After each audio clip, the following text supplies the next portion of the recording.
Iyak malala ang New York Knicks fans sa kanilang pagkatalo sa Game 1. Tyrese Haliburton nag-choke gesture sa kanyang buzzer beater shot sa end of 4th quarter and sent it to overtime. So nagsimula na ang Game 1 sa East Conference Finals sa pagitan ng Indiana Pacers at New York Knicks. Unang puntos para sa Indiana Pacers. Andrew Nembhard pinasayaw si OG Anunoby and convert to 3-point shot. Agad binawi ng 2-point shot sa magandang pasa ni Josh Hart papunta kay Mikal Bridges para sa easy layup. Tyrese Haliburton para sa pick and roll and bank shot ni Miles Turner. Agad naman binawi ni Jalen Bronson sa kanyang one-leg fadeaway. Sa sobrang ganda ng laro, nagpalitan lang ng mga puntos ang dalawang kupunan. Karl Anthony Towns para sa 3-point shot at para matabla ang laro. Tyrese Haliburton para sa driving layup. Sa first quarter pa lang, makikita na ang dalawang kupunan na talagang agresibo sila para manalo at talagang gusto nilang lumamang at para magkaroon ng advantage pagkatapos ng first quarter.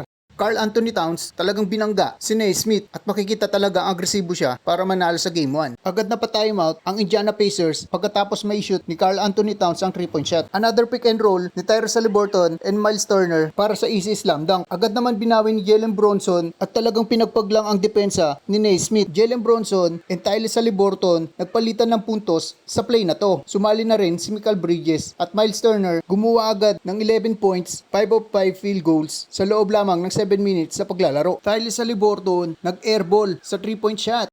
Dito sa play na to, isang hustle rebound para kay Mitchell Robinson and convert it to 3-point shot ni McBride.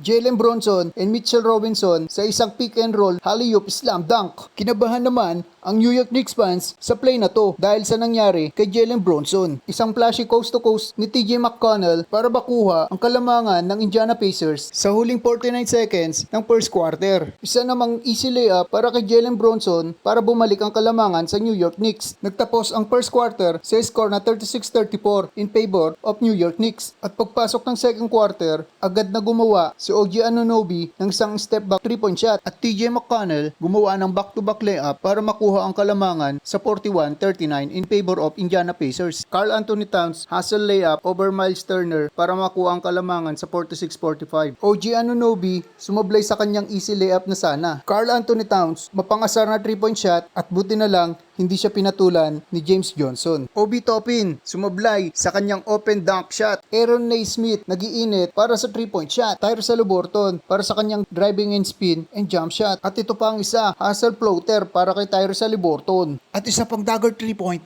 para kay Tyrese Haliburton. At agad naman binawi ni Jalen Bronson para sa basket counted. Another dagger 3 para kay Tyrese Haliburton at nakuha niya na ang kanyang 10 points sa second quarter. Dahil sa 3-point na to, bumaba na lang sa 3 ang kalamangan ng New York Knicks. Jalen Bronson iniwan ang depensa ni Pascal Siakam at para maitaas ng 7 points ang kalamangan ng New York Knicks sa Indiana Pacers at natapos ang second quarter at natapos ang first half sa 69-62. Isang nakakamanghang pasa mula kay Jalen Bronson papunta kay OG Anunoby. OG Anunoby binutata si Pascal Siakam. Iwan ang depensa ni Karl Anthony Towns kay Tyrese Haliburton. Jalen Bronson and Aaron Naismith nagkapisikalan sa third quarter. Abante ng 5 ang New York Knicks pagkatapos maipasok ni Mikal Bridges ang kanyang layup. Another floater shot ni Jalen Bronson. Easy layup for Tyrese Haliburton. Tyrese Haliburton, isang no-look pass. OG Anunoby, nablangka si Obi Toppin at agad naman binawi ni Obi para sa kanyang dukot layup. Jalen Bronson, another hustle play sa isang floater layup. Pascal Siakam, fadeaway shot para may baba sa 2 ang lamang ng New York Knicks. TJ McConnell para sa easy layup at para may baba sa 3 ang kalamangan at the end of third quarter.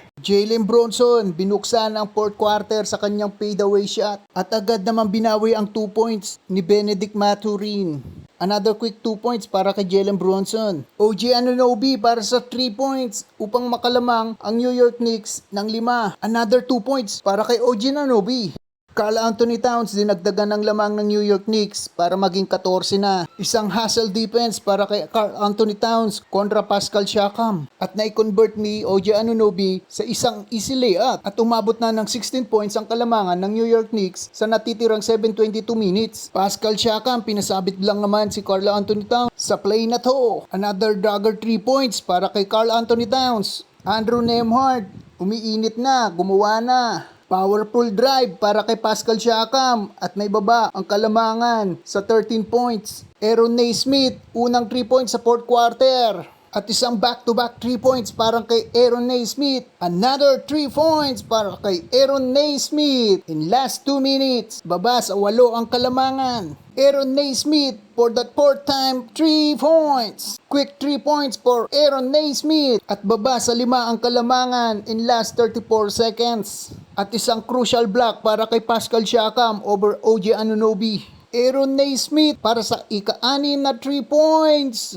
And down to 2 points ang kalamangan ng New York Knicks. Karl Anthony Towns missed the second shot and free throw line. Good foul para kay OG Anunoby. At dito nagimbal ang mundo ng New York Knicks sa isang miracle shot ni Tyrese Haliburton upang may tabla ang laban sa 4th quarter at sent to overtime. Confirmed, it's a good 2-point basket. 2-point, 125 apiece.